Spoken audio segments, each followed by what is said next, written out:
Ladies and gentlemen, welcome to the Entrepreneurial Mindset and the question of product market fit. Before we go into understanding the problem solution fit a little more, which is the entrepreneurial entry, I'd like to comment on the next step, which is coming after the problem solution fit, which is the so-called product market fit, which normally is the second stage, the scaling phase for entrepreneurs. Start with an example. You know Tutor Spray? Actually, you know why they failed? Well, what was TutorSpray?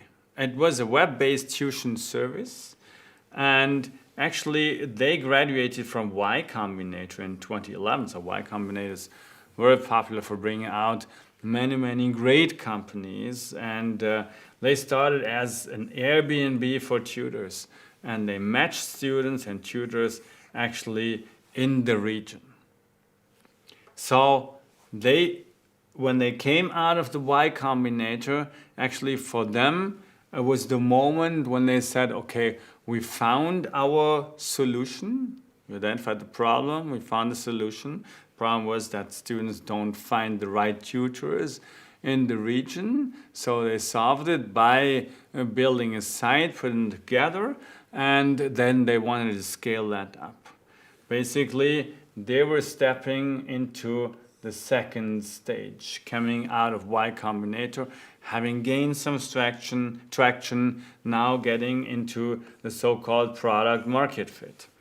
Now, what is the product market fit? Actually, the product market fit is when the product is ready for the market and you can start scaling your company. And there's two factors to be really considered in that stage. The first one is the so-called value features. Is your product attractive enough that it follows some function also in social networks? Is the value being seen by many others? And the second is the hygiene features. They need to be in place to reduce customer hesitance to buy your products. That means guarantees and so on. So these are easy factors to be considered. More important are potential hints which you might want to use in order to know whether you can scale it up. What positive customer statements do you have? Do you have a positive or a high net promoter score? Do we have a higher intensity of usage? So is the engagement getting higher? Is the retention, the repurchases, for example, getting higher? Why are these important questions? Actually, where are we as entrepreneurs? Again, we are at a moment where we found the problem solution fit. So we identified the problem, we have found a solution. We'll get to that in the next chapter, so we do not need that right now, but let's assume we identified the solution, and that solution is to be scaled. And we know that people buy that solution. However, we don't know whether enough people buy that solution and we can make it a profitable business. And what is a profitable business? Actually, what you can do, for example, you can imagine the average transaction in, let's say, 5 years, in stable conditions. And what do you do with the average transaction in stable conditions? You say, if we reach that average transaction, if we are good enough to have found that kind of average transaction, which is a profitable transaction, then we can work ourselves against that. And it could be a simple equation of what is the value customers bring you and what is the customer acquisition cost. And actually this is going to be higher. The customer acquisition cost is going to be no lower if customers have a higher engagement, if customers have a higher retention, if you have a high net promoter score, because customers will get back and then customer acquisition costs go down. On the other hand, if you can have, for example, repurchases, your customer value is going up, and this makes the equation positive over time. This is when you can basically scale up. And one of the big mistakes, by the way, for entrepreneurs is to step into that stage too early.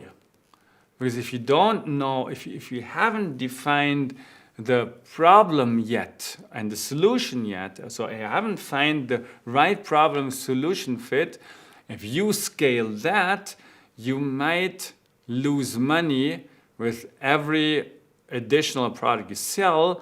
And if you do lose money with additional, you actually multiply mistakes.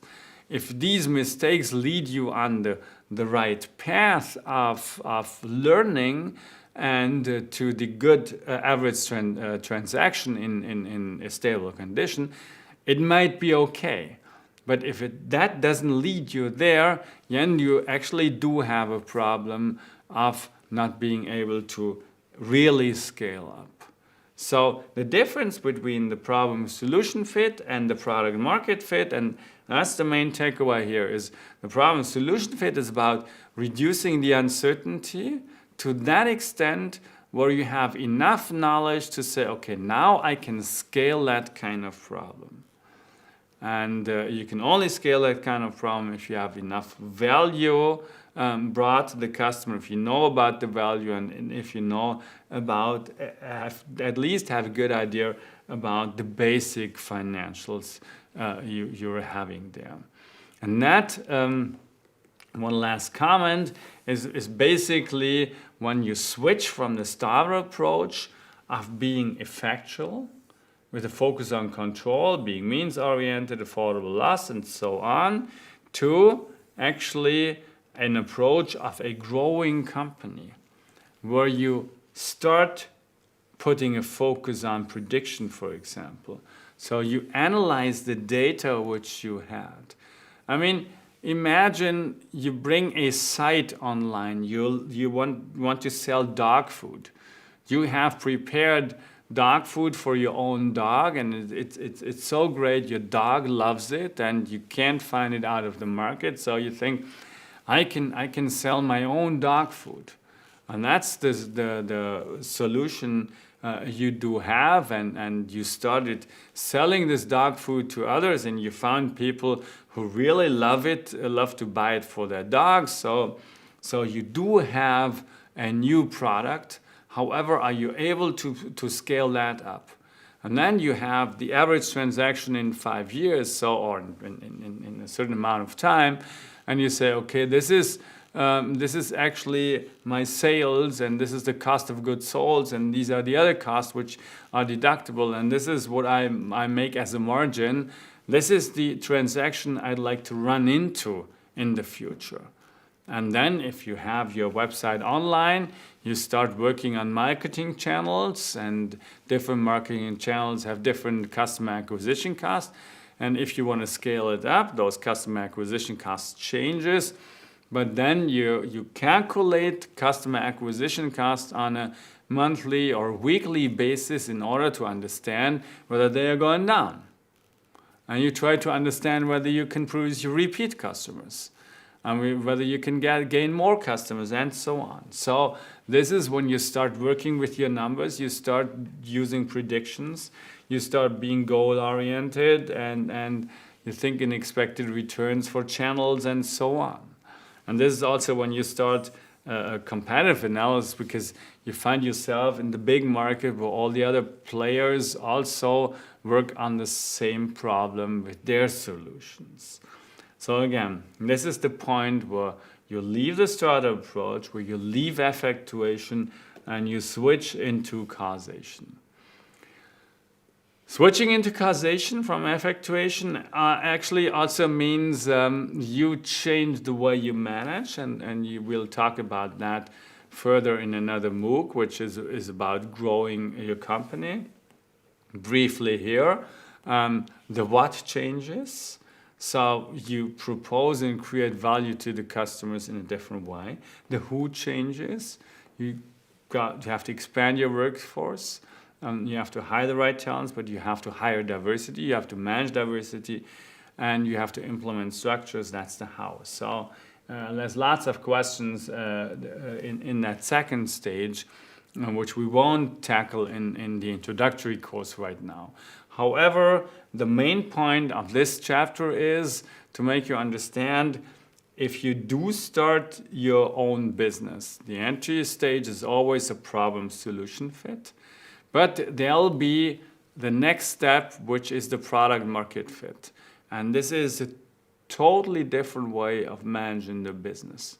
This is why we focus about the problem solution fit here and have the product market fit in a different MOOC. So we'll get back to the problem solution fit and how to convert this into an entrepreneurial entry strategy.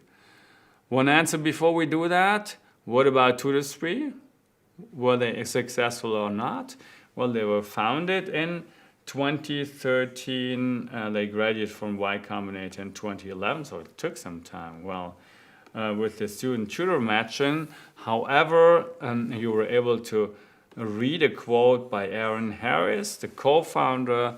Although we achieved a lot with Tutor 3, we failed to create a scalable business.